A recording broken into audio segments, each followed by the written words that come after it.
The next topic we're going to discuss on Boxing Bros was Subriel Matias a hype job. Now, of course, you know, numerous YouTube channels, people were pointing out the fact that Subriel stopped his last five opponents, were pointing out the fact that he's the IBF champion, had a body in the ring, and nobody was calling him out for a fight. Last night in Puerto Rico, he loses a unanimous decision to Liam Paro. And so, of course, naturally, there are people tweeting and saying that he was a hype job and he was overrated. I'll turn it to you, Trill Dollar Bill. Was he a hype job? I think overrated is you can possibly make the argument that he was overrated, but hype job is what we're focusing on. Was he a hype job? Nah, it was just a bad night. It was a bad night, and he let his emotions get the best of him. Let's have a rematch, run it back. You know what I'm saying? Or get in there with somebody else.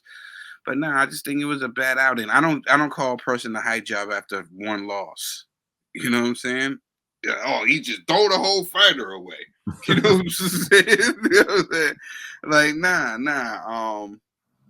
I just think it was a tough loss. But of course, everybody, because man, people going, you know how people are, bro.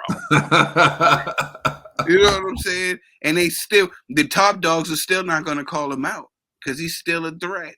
He just had a bad performance, I think. You know what I'm saying? So, nah, these guys are still not going to call him out. So I don't think he's a hype job. Especially, I'm not going to call him a hype job, especially after one loss. And it wasn't like he got washed. You know what I'm saying? It wasn't like they acting like he got washed though. I seen Twitter. It was just crazy. Nah, that's because they was waiting for his downfall. They was waiting for him to lose. You know what I'm saying?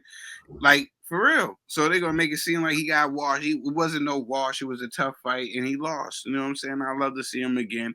I wouldn't call him no hype job though. You know what I'm saying? Yeah. So look, you can't call him a hype job because he never got no hype. Like, how you gonna call him a hype job? He never got no hype. He earned the title. He won the title, and he started getting recognition because the other champions weren't saying his name as a person to unify with. You had Richard Hitchens, who won his mandatory status to fight Subriel, and he didn't want to take it. You had all these guys who didn't want to step in the ring with Subriel. Now, of course, now that he had a bad performance, everyone's going to act like they could have went in the ring and won. But what people aren't saying is Liam Paro is undefeated. Liam Paro has some good wins on his resume. Go check it out. Liam Paro isn't a scrub. And we've been saying that from the beginning. He's not a showcase opponent. He's one of the best fighters at 140. You're talking about a guy who's avoided himself. You're talking about a guy who they're not calling out. They're not looking to make the fights against Liam Paro. So you put these two together. For me, Subriel Matias had a lot of distractions in Puerto Rico. That's no excuse. You still should be able to hold yourself together. You should still be able to focus. He wasn't able to do that. If you want to argue that he was overrated, you can make that argument. But to say he was a hype job and to say that he was never any good, he got his recognition when he was champion. He got his recognition for his title defenses. He got his recognition because of what he did in the ring. Now, what he didn't do in Puerto Rico when everyone was watching, yeah, that hurt him. So most people, his fight where most people was watching wasn't his best performance. And so that's going to hurt people's opinion of him. That's going to hurt people's view of him because they're not going to have his history to fall back on. They're not going to be like, oh, but I seen him in there with Ergashev. I seen him in there with good fighters. I know he's better than what I'm seeing. They're not going to know that. But the notion online is, oh, it was an easy win for Liam. Liam dominated. No, he didn't. And I had it 114, although I had Paro winning more rounds because of the point deduction, which I didn't agree with. So it is what it is. But if you go to the fight and you look at one point when Paro goes to the corner, you hear his corner pleading with him, saying like, you can do it. Don't give up. keep going, which was great motivation by his corner. I think, like I said, I take nothing away from Paro. I think he's a solid fighter. I always thought he was a solid fighter.